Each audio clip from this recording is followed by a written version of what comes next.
ಇತ್ತೀಚೆಗೆ ಗುಜರಾತ್, ಜಮ್ಮು ಕಾಶ್ಮೀರ್, ಉತ್ತರ ಪ್ರದೇಶ್ ಸೇರಿದಂತೆ ಹಲವು ಕಡೆಗಳಲ್ಲಿ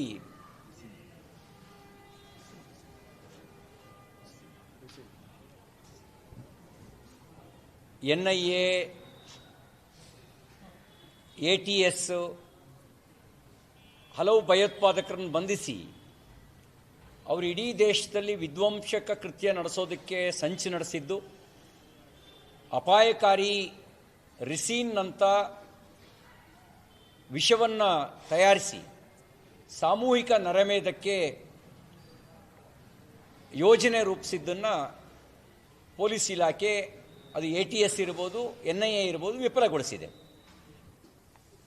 ಅಪಾರ ಪ್ರಮಾಣದಲ್ಲಿ RDX ಅನ್ನು ಕೂಡ ವಶಪಡಿಸಿಕೊಂಡಿದೆ. ಬಹುಶಃ ಒಂದು ಯೋಜನಾಬದ್ಧವಾಗಿರ್ತಕ್ಕಂಥ ಭಯೋತ್ಪಾದನೆ ನಡೆಸೋದಕ್ಕೆ ಸಿದ್ಧತೆ ನಡೆಸಿದ್ರು ಅನ್ನೋದನ್ನು ಊಹಿಸ್ಬೋದು. ನಮ್ಮ ಇಂಟೆಲಿಜೆನ್ಸ್ ವ್ಯವಸ್ಥೆ NIA ಸಾಕಷ್ಟು ಎಚ್ಚರ ವಹಿಸಿರೋ ಕಾರಣಕ್ಕೆ ದೊಡ್ಡ ಅಪಾಯವನ್ನು ತಪ್ಪಿಸಿದ್ದಾರೆ. ಇದರಿಂದ ಹತಾಶರಾಗಿರ್ತಕ್ಕಂಥ ಭಯೋತ್ಪಾದಕರು ಕೆಂಪುಕೋಟೆಯನ್ನು ಗುರಿಯಾಗಿಟ್ಕೊಂಡು ನಾವು ಭಯೋತ್ಪಾದಕರು ಇನ್ನೂ ಬದುಕಿದ್ದೀವಿ ಅನ್ನೋದನ್ನು ತಮ್ಮ ಭಯೋತ್ಪಾದಕ ಕೃತ್ಯದ ಮೂಲಕ ತೋರಿಸಿದ್ದಾರೆ. ನಾನು ಮುಖ್ಯಮಂತ್ರಿಗಳಿಗೆ ಒಂದು ಪ್ರಶ್ನೆ ಕೇಳಲಿಕ್ಕೆ ಬಯಸ್ತೇನೆ. ಮುಖ್ಯಮಂತ್ರಿಗಳೇ, ಇತ್ತೀಚೆಗೆ ತಾವೊಂದು ಸಭೆಯಲ್ಲಿ ಇಸ್ಲಾಂ ಅಂದರೆ ಶಾಂತಿ ಅಂತ ಹೇಳಿದ್ರಿ, ಒಪ್ಪನ.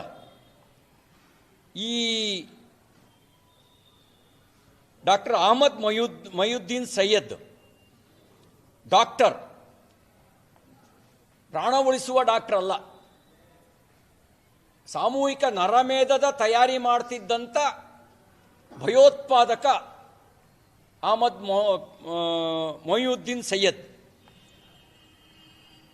ಯಾವ ಶಾಂತಿ ಧರ್ಮಕ್ಕೆ ಸೇರಿದವನು? ಇನ್ನೊಬ್ಬ ಸೈಯದ್ ಮೊಹಮ್ಮದ್ ಸುಹೇಲ್ ಮತ್ತು ಆಜಾದ್ ಯಾವ ಶಾಂತಿ ಧರ್ಮಕ್ಕೆ ಸೇರಿದವನು?